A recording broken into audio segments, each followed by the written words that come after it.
आश्विन वद्य द्वादशी ही गोवत्स्य द्वादशी किंवा वसुबारस म्हणून आपल्याकडे ओळखली जाते। तर या दिवशी गायीची तिच्या पाडसासह पूजा केली जाते।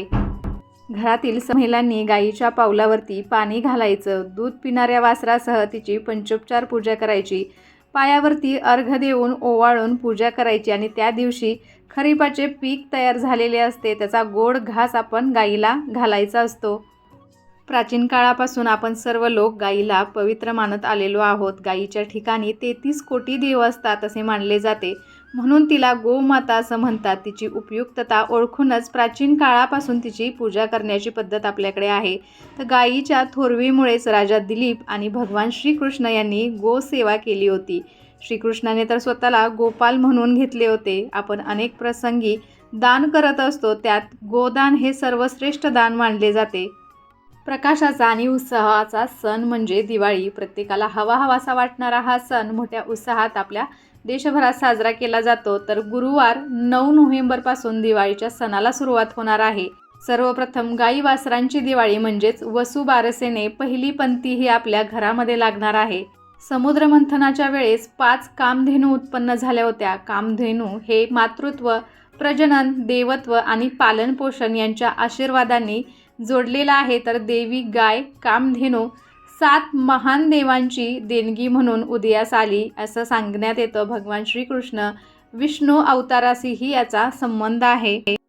तर वसुबारसेचा पूजा मुहूर्त काय असणार आहे हे सर्वप्रथम आपण पाहून घेऊयात। तर पोळा या सणाला बैलांची पूजा करण्याची परंपरा आपल्या गावोगावी आहे। तसेच वसुबारसेला गाई वासराची पूजा केली जाते। वसुबारसेच्या दिवशी सायंकाळी गायीची आणि वासराची पूजा केली जाते। लक्ष्मी देवीचं आपल्या घरी आगमन व्हावे यासाठी गाई वासराची पूजा करण्यात येते। तर गोवत्स्य द्वादशीचा मुहूर्त हा संध्याकाळी 5:31 ते 8:09 आहे। तर या वेळातच आपल्याला गाई वासराची पूजा करायची आहे। तर ही पूजाविधी कशी असणार आहे, या दिवशी आपण काय काय करायचं हे सर्व मी तुम्हाला आधीच्या व्हिडिओमध्ये दाखवलेलं आहे। व्हिडिओ पाहिला नसेल तर तो नक्की पाहावा, त्याची लिंक मी तुम्हाला डिस्क्रिप्शन बॉक्समध्ये नक्की देईल। तर वसुबारसेला आपण गाय आणि वासरू यांच्या नात्यातून जो प्रेमळ आणि जिव्हाळा दिसून येतो, त्याचप्रमाणे आपल्या मुलांना उत्तम आरोग्य आणि सुख मिळावे अशी वसुबारस पूजेमागील आख्यायिका आहे। आपल्या भारतामध्ये घरातील दूध दुभत्या जनावरांची पूजा करण्याची आपल्याकडे प्रथा आहे।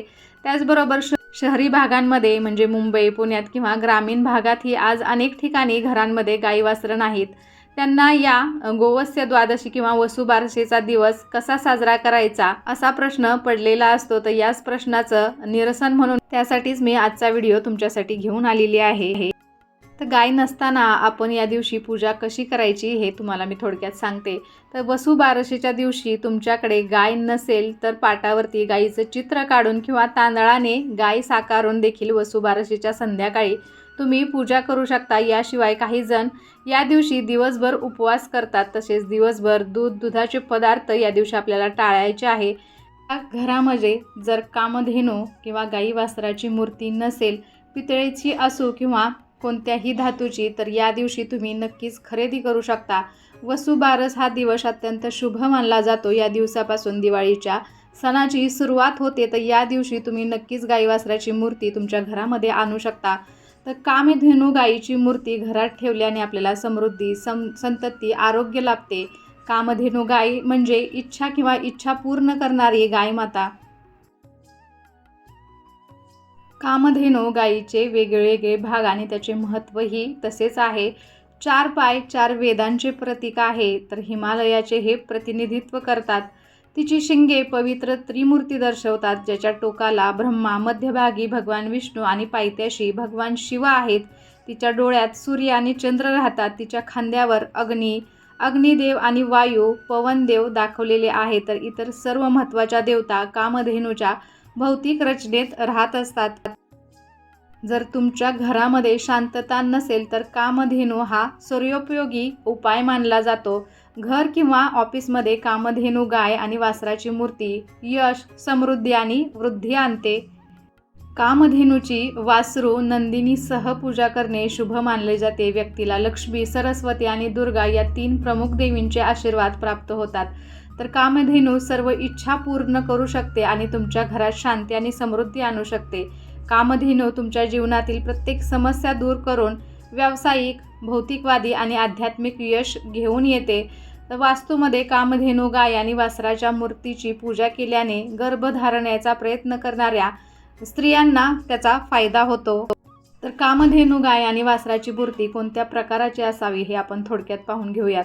तर कामधेनू गाय आणि वासराची मूर्ती वेगवेगळ्या आकारात आणि साहित्यात उपलब्ध असतात. तर यापैकी प्रत्येक सामग्री समजून घेणे गरजेचे आहे. कामधेनू गाय आणि वासराची मूर्ती खरेदी करण्यापूर्वी आणि ठेवण्यापूर्वी काही माहिती जाणून घेणं गरजेचं असतं. तर चांदीची कामधेनू गाय आणि वासराची मूर्ती ही सर्वात शिफारस केलेली मूर्ती प्रकारांमध्ये आहे. पूजेच्या खोलीत चांदीची मूर्ती ठेवणे योग्य असते. चांदी व्यतिरिक्त तुम्ही धातू, तांबे किंवा पितळ यांची ही मूर्ती गाई वासराची घेऊ शकता. तर पांढऱ्या संगमरवरी पवित्र मूर्ती तुमच्या घरासाठीही योग्य आहे. संगमरवरी मूर्तीसाठी आदर्श ठिकाण म्हणजे घराचे प्रवेशद्वार. तर तिथे तुम्ही अशा संगमरवरी गाई वासराची मूर्ती नक्कीच ठेवू शकता. त्याचबरोबर कामधेनूची आपण मातीची मूर्तीही घरामध्ये ठेवू शकता. आपल्या सतत नजरेत येईल अशी म्हणजे हॉलमध्ये तुम्ही गाई वासराची मूर्ती नक्कीच ठेवू शकता. आणि वास्तुशास्त्रानुसार पाहायला गेलं तर कामधेनू गाय आणि वासराची मूर्ती ही ईशान्य दिशेला किंवा घराच्या ईशान्य कोणामध्ये ठेवायची आहे. आपल्या घरामध्ये आपण देवांची पूजा करतो त्यावेळेस आपण ह्या म्हणजे पितळेच्या आपल्या मूर्तीवरती गाई वासराच्या त्याच्यावरतीही अभिषेक करू शकता. अशा पद्धतीने पूजा ही आपण रोजची रोज करायची आहे. किंवा शुक्रवारी लक्ष्मीचा दिवस असतो त्या दिवशीही आपण गाई वासराची पूजा नक्कीच करावी. तर बऱ्याच आपल्या सबस्क्रायबर्स मैत्रिणी आहेत त्या विचारत होत्या की आपण कामधेनू गायीची मूर्ती ही कोणाला गिफ्ट म्हणून देऊ शकतो का? तर हो, एखाद्याला कामधेनू गायीची मूर्ती देणे चांगले मानले जाते, कारण ती अत्यंत पवित्र आणि शुभ स्वरूपाची असते. त्यामुळे तुम्ही भेट म्हणून ही गाई वासराची मूर्ती ही तुम्ही देऊ शकता. तर वसुबारस हा गाई वासराची पूजा करण्याचा अत्यंत शुभ दिवस मानला जातो. तर तुमच्या घरामध्ये जर गाई वासराची मूर्ती नसेल तर तुम्ही या दिवशी नक्कीच खरेदी करा. हा सण माई लेकाच्या नात्याची पूजा म्हणून पाहिले जाते. म्हणून काही ठिकाणी स्त्रियांना या दिवशी मुलांसाठी उपवास करतात. वसुबारसेला घरासमोर रांगोळी काढा, घरातील गाई वासरू यांना आंघोळ घाला. शहरात घरात गाय वासराची मूर्ती असेल तर त्याची पूजा करा. अभिषेक करून नवीन वस्त्र घाला. या दिवशी हिंदू परंपरेनुसार गहू, मूग खाल्ले जात नाहीत. स्त्रिया बाजरीची भाकरी आणि गवारीच्या शेंगांची भाजी खाऊन उपवास सोडत असतात. तर भरपूर कृषी उत्पादन व्हावे, आपल्या मुलाबाळांना चांगले आरोग्य मिळावे आणि सुख लाभावं म्हणून वसुबारसेची पूजा करण्याची आपल्याकडे परंपरा आहे. तर या दिवशी संध्याकाळी घरातील तुळशीपुढे आणि दारात पंत्या लावून आपण दिवाळीची सुरुवात करत असतो. गाईचे गोमूत्र, गाईचे दूध, गाईचे तूप, ताक आणि पंचगव्य हे सर्व पदार्थ गाईच्या माध्यमातून आपल्याला मिळत असतात. तर हे ईश्वर निर्मित उत्तम आहार आहेत. गाईचे लाभ ओळखून सर्वांनी तिच्या पालनाची प्रतिज्ञा करणे ही काळाची गरज आहे. रक्षामि धेनू नित्य पालयामि धेनू सदा धाय्यामि धेनू सम्यक वंदे धेनू मातरम. तर याचा अर्थ की आम्ही गोमातेचे नेहमी रक्षण करू, आम्ही नेहमी गोपालन करू, तसेच गोरक्षण, गोसंवर्धन आणि गोपालन याविषयी सतत चिंतन करू. हे गोमाते, तुझ्या वंदनीय स्वरूपाला जनमानसात पुन्हा प्रस्थापित करू. तर या सात्विक विचाराने तेजोमय दिवाळीची मंगलमय सुरुवात करूया. तर कसा वाटला आजचा व्हिडिओ आणि आजची माहिती मला नक्कीच कमेंट करून सांगा. आणि अशा छान छान व्हिडिओसाठी पूजाच कॉर्नरला सबस्क्राईब करायला विसरू नका. त्याचबरोबर बेल आयकॉनही क्लिक करा, जेणेकरून तुम्हाला माझे नवनवीन व्हिडिओज असेच पाहता येतील. चला तर मग भेटूया असेच एका छानशा व्हिडिओबरोबर. तोपर्यंत धन्यवाद. तुम्हा सर्वांना माझ्याकडून दीपावलीच्या खूप खूप हार्दिक शुभेच्छा. शुभ दीपावली. श्री स्वामी समर्थ.